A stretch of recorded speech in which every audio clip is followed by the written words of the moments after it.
Namaku Nadine. Katanya setiap orang punya rumah tempat pulang, tempat merasa aman, tempat menaruh seluruh lelahnya.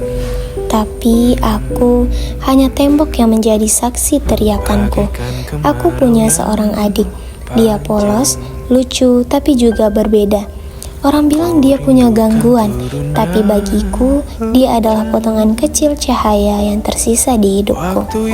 Dan di luar rumah aku punya seseorang yang kupanggil rumah kedua, Raka, pacarku. Dia selalu bilang aku bisa pulang padanya kapan saja. Alia, Tania, Nara adalah 3 sahabatku.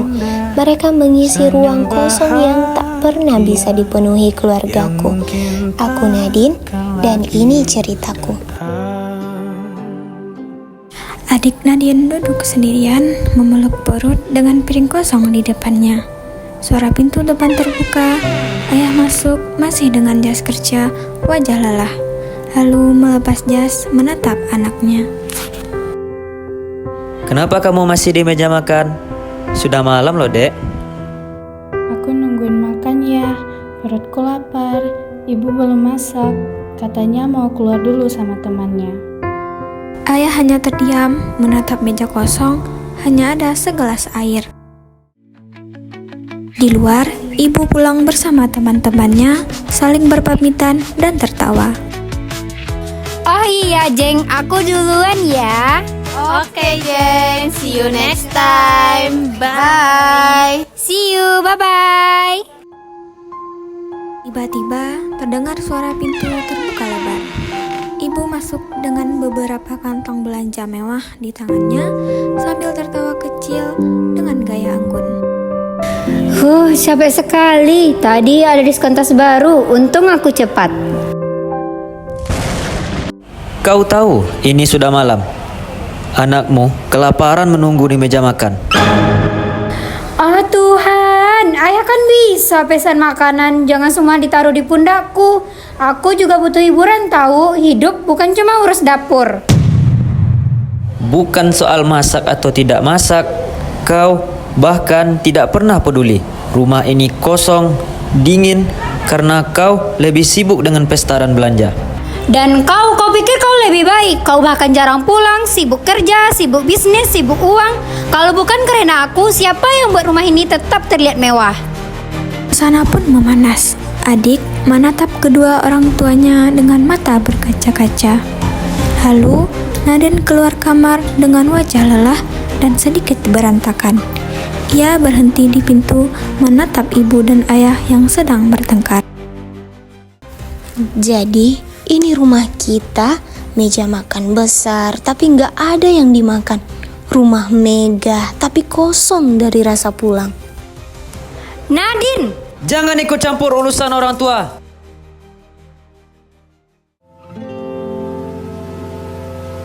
Bagaikan jiwa yang terpisah, mati enggan hidup pun susah. Jiwanya telah lama di. Pagi harinya, Nadine bertemu dengan Raka. Pagi sayang, kamu kok kelihatan capek? Semalam kamu gak tidur ya? Rumah lagi berantakan, Rak. Adik kelaparan, ayah pulang kerja marah-marah, ibu pulang bawa belanjaan. Mereka ribut saling nyalahin, dan aku cuma bisa diem, jagain adikku. Sabar Din, kamu kan punya aku. Kalau rumahmu hancur, jadikan aku rumahmu. Kamu bisa datang ke aku kapan saja. Makasih ya sayang, aku kelas dulu ya. Iya, hati-hati ya. Nanti aku nyusul kamu. Setelah Nadine masuk ke kelas, Raka bertemu 3 sahabat Nadine, Alia, Tania, dan Nara. Mereka saling menyapa. Di sana terlihat Nara lebih dekat berjalan di samping Raka. Hai Rak. Iya, hai guys. Rak, minggu depan kan ulang tahunnya Nadine. Kita rencananya bikin kejutan loh. Iya, tapi jangan bocorin ke Nadine dulu ya. Iya, Rak, jangan bilang ke dia dulu ya, biar surprise. Setelah Alia, Tania, dan Nara pergi, dari kejauhan terlihatlah Pait, sahabat Raka. Bro, gue lihat-lihat lu lebih cocok sama Nara sih daripada si Nadine. Mana masalah hidupnya banyak bergantung sama lo, lama-lama lo juga yang gila. Apa sih bro? Assalamualaikum warahmatullahi wabarakatuh. Siswa-siswi SMA Neptunus, bahwasannya hari ini siswa dan siswi dipulangkan lebih cepat karena guru akan mengadakan rapat. Sekian, terima kasih. Wah, pulang cepat nih. Bro, gue duluan ya bro. Oh iya bro, sama gua juga mau ke tempat cewek gua. Yuk pulang Rak, aku capek banget hari ini. Sayang, maaf ya. Aku nggak bisa antar kamu pulang hari ini. Soalnya aku ada latihan basket sama teman-teman. Ya udah sayang, aku bisa sendiri kok. Raka pun menatap punggungnya sebentar, lalu berbalik arah. Dari sisi lain, Nara muncul. Mereka pun saling menyapa, lalu berjalan keluar bersama. Oh iya, jadi Rak, soal rencana ulang tahunnya Nadine. Kita bicarain sambil makan aja gimana? Boleh. Di sebuah restoran cepat saji dekat sekolah, Raka dan Nara duduk berhadapan. Suasana ramai oleh pelajar lain, tapi fokus tetap pada mereka. Nara membuka buku catatan kecil dengan wajah yang bersemangat. Jadi Rak, aku kan kepikiran buat bikin surprise ulang tahunnya Nadine. Mungkin kita bisa kumpulin sahabat-sahabatnya, bikin dekorasi kecil di rumahku gimana? Wow, kedengarannya bagus tuh. Nadine pasti senang banget kalau ada orang-orang terdekat yang ingat. Dia kan sering ngerasa sendirian. Tiba-tiba, Nara terdiam, lalu tersenyum samar. Ia menyandarkan dagunya di tangan, menatap Raka lebih lama dari biasanya. Dan Raka pun terlihat agak salah tingkah. Udah jam segini. Gimana kalau kita pulang aja? Aku juga ada jadwal basket soalnya.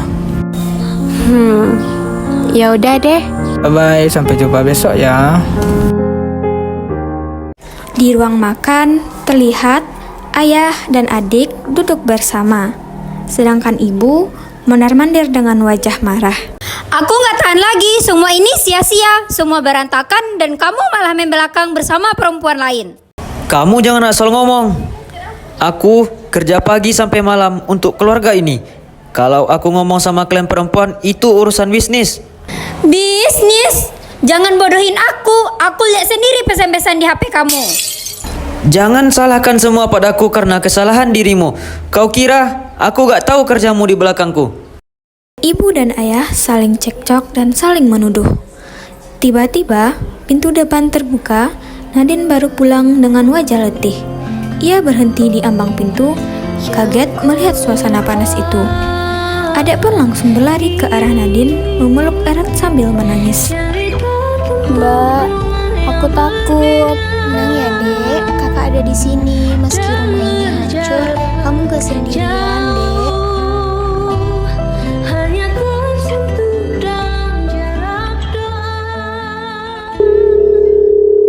Nadine melihat HP dengan wajah bingung. Di sisi lain, Alia terlihat mondar-mandir sambil menelepon. Nadine, kamu di mana sih? Cepetan dong, aku butuh kamu sekarang. Please buruan, penting banget.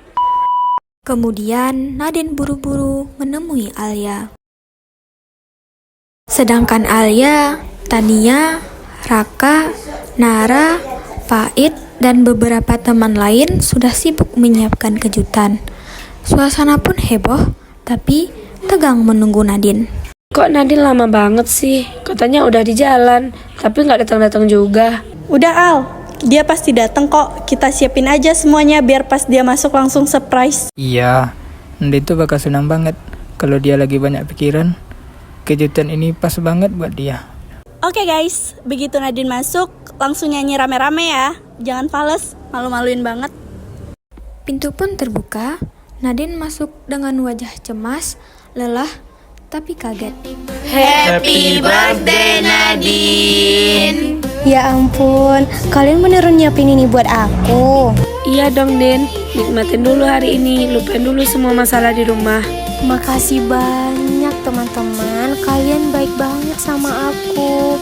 Tapi Nara di mana? Itu dia di belakang lagi siapin sesuatu. Nadine berjalan pelan ke belakang sambil membawa kue. Musik ulang tahun pun mengecil. Dari belakang, samar terdengar suara ketawa kecil Raka dan Nara.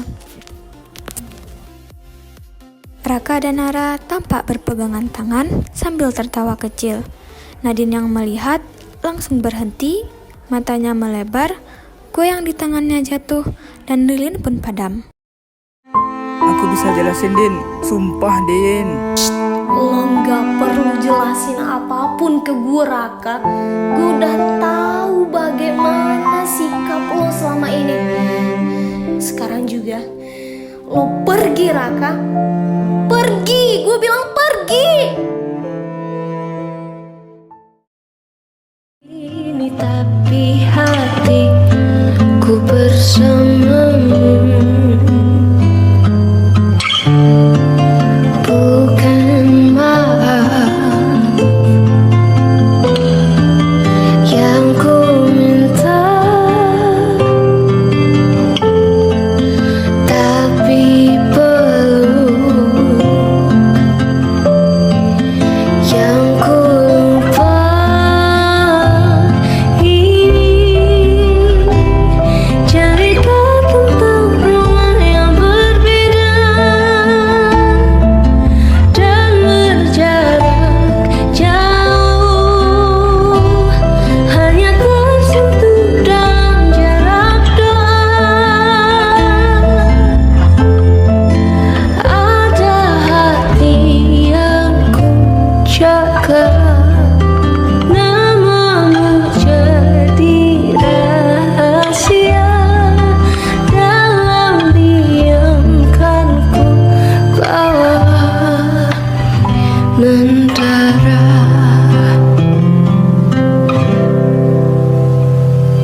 Se